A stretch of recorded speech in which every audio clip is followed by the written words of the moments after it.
Well, here we go again. Ken Moraif over at Retirement Planners of America hit the panic button and sold off all of the equity portion of clients' money that they handle. And if past performance is any indication as to how much the market will need to drop before this market timing attempt becomes just a break-even venture, I estimate that on average the S&P needs to drop almost 32%. That's a lot. I don't like those odds. Because since 1928, the stock market has fallen 30% or more only 10 times, or about once every 10 years. Yet Moraif sold 7 times since 2007. That's 7 times over the last 15 years. That's about once every 2 years.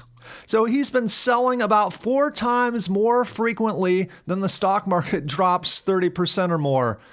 So you would look at this data and say his so-called invest and protect strategy at any one given market attempt is most likely going to result in missing out in gains, meaning that you would be better off doing nothing, not selling.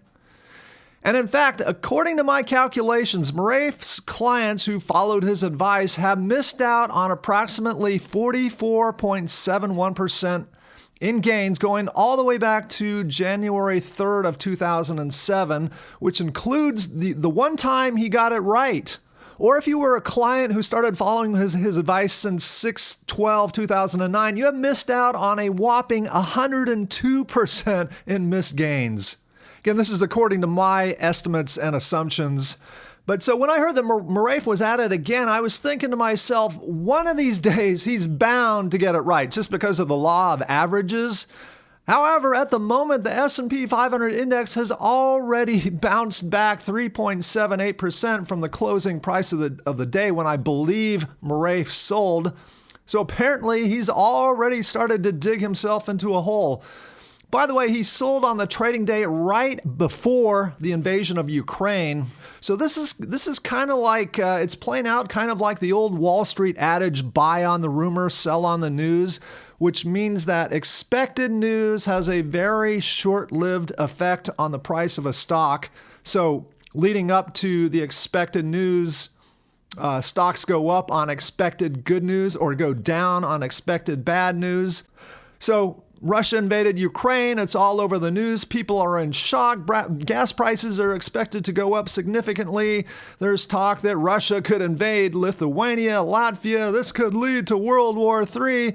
But a day later, talk radio is already starting to return to the usual domestic stuff that they talk about. I mean, another week and people will be bored with Ukraine. The markets will start to again focus on things like earnings, inflation, interest rates, COVID restrictions getting dropped so that we can get back to business. But we'll see if this is a dead cat bounce or if the market carries on. And by the way, if you're someone who has a tendency to panic and sell when stocks go down, and conversely have a tendency to, let it ride when stocks go up and up instead of rebalancing, you're the type of person who really ought to think about buying self-rebalancing ETFs that own stocks and bonds. Just pick the allocation ratio that fits your risk profile and do nothing. That way, you're protected from yourself, from getting caught up in these the emotions of these roller coaster rides. Anyway, one more point. When Moraif finally gets back into the market, I will be posting a follow-up video. However, I will only be posting that video on my Rumble channel. I'm joining the movement away from YouTube. Speaking of Russia, we're all tired of YouTube's Marxist censorship. So be sure to subscribe to my channel on Rumble.